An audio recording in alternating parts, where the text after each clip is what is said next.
Le message est clair, le peuple n'y croit plus.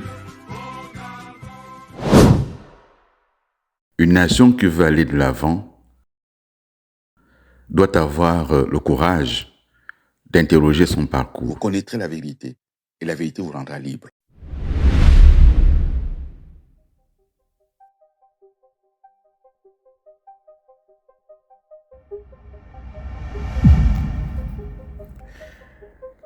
Et à la fin de l'année 2014, paraît donc le livre de Pierre Péan. C'est une déflagration, parce que le livre aborde des sujets délicats. D'abord, il y a des accusations sur le président Ali Bongo qui, à un moment donné, en tant que conseiller du président ou ministre de la Défense, aurait commandité des assassinats. Il se serait outrancieusement enrichi, il aurait falsifié des diplômes, il aurait triché aux élections de 2009. Toutes ces affirmations sont là dans le livre. Mais surtout dans le livre, il y a la négation de sa filiation. Il est dit qu'il ne serait pas le fils d'Omar Bongo, qu'il ne serait pas né à Brazzaville. Mais cette affirmation fait beaucoup de mal parce qu'elle rejoint les rumeurs qui existaient dans le pays. Elle rejoint ce que Luc Bengonsi avait dit devant la Cour constitutionnelle en 2009. Et j'ajouterai tout à l'heure l'homme aux trois naissances, puisque sa mère dit dans le rapport tout à l'heure qu'Ali Bongo est né le 2 février. Quel est cet homme qui est né 3 fois? Elle rejoint ce que certains opposants distillaient dans la presse. Et puis là maintenant, c'est un écrivain à succès qui l'écrit. C'est un écrivain reconnu pour ses enquêtes. C'est celui qui avait révélé le passé de François Mitterrand. C'est celui qui a parlé de la République des Mallettes. Et donc c'est Pierre Péan qui écrit ça. C'est une déflagration. Il y a un incendie. Il y a un poison lent. Comment s'en sortir? Désormais, l'élection présidentielle à venir ne portera plus sur un projet, sur un bilan. Ça va devenir un référendum contre Ali Bongo, accusé d'avoir usurpé et sa nationalité et sa filiation. Et certains disaient, mais on comprend pourquoi il est entouré d'étrangers, la question de la légion étrangère. Et puis il y a cette photo qui circule à nouveau, où il y a le président Ali Bongo dans son bureau, entouré de Liban Soleiman, Meksan Akrombessi et Maître Park. Et les gens disent, vous voyez, c'est tous des étrangers. Voilà le contexte dans lequel on se retrouve. Ceux qui avaient dit qu'ils allaient gérer n'ont rien géré. Et là, il y a une déflagration. Il faut éteindre l'incendie. Il faut apporter la vérité. Il faut aller voir les médias pour apporter des éléments. Malgré les démentis qui sont faits, malgré les témoignages de ceux qui avaient grandi avec Ali Bongo au palais, il y a la famille Léomba, certains membres témoignent ouvertement à la télévision. Il y a des membres d'autres familles qui témoignent. Il y a ceux qui avaient été avec lui en pension à Alès, auprès de Madame Odile Perret, qui témoignent. Malgré tous ces témoignages, rien n'y fait. Rien n'y fait d'autant plus que parmi les témoignages de membres de la famille, il y a quelques incohérences. Et puis, comme preuve qu'apporte Pierre Péan, il y a une copie de l'acte de naissance sur lequel il estime qu'il y a des incohérences. Mais d'autres journalistes vont mener des enquêtes. Il y a par exemple Pascal Hérault du journal L'Opinion qui va aller regarder dans les archives de Jacques Foccart.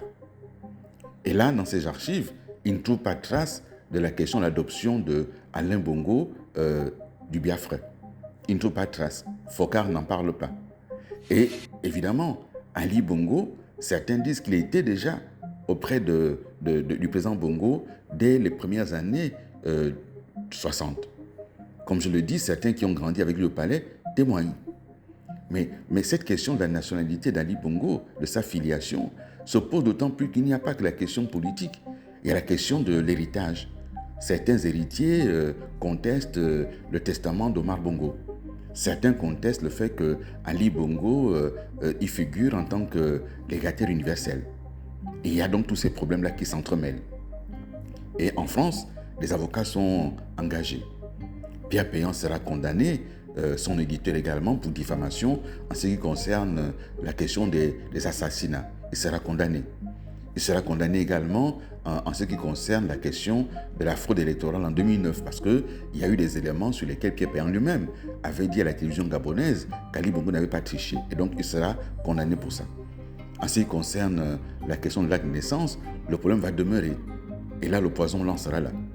Jusqu'à ce que Maître Gisèle Eyu obtienne de la justice française, à la demande d'Ali Bongo, que le centre d'état civil de Nantes, qui relève du ministère des Affaires étrangères, produise effectivement l'acte de naissance d'Ali Bongo qui confirme la version officielle de sa naissance à Brazzaville.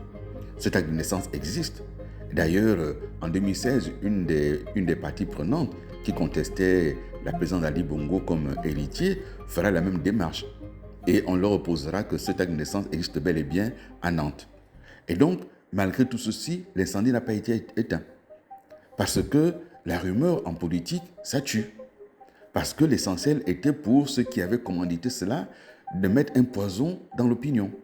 Et ce poison, il est resté.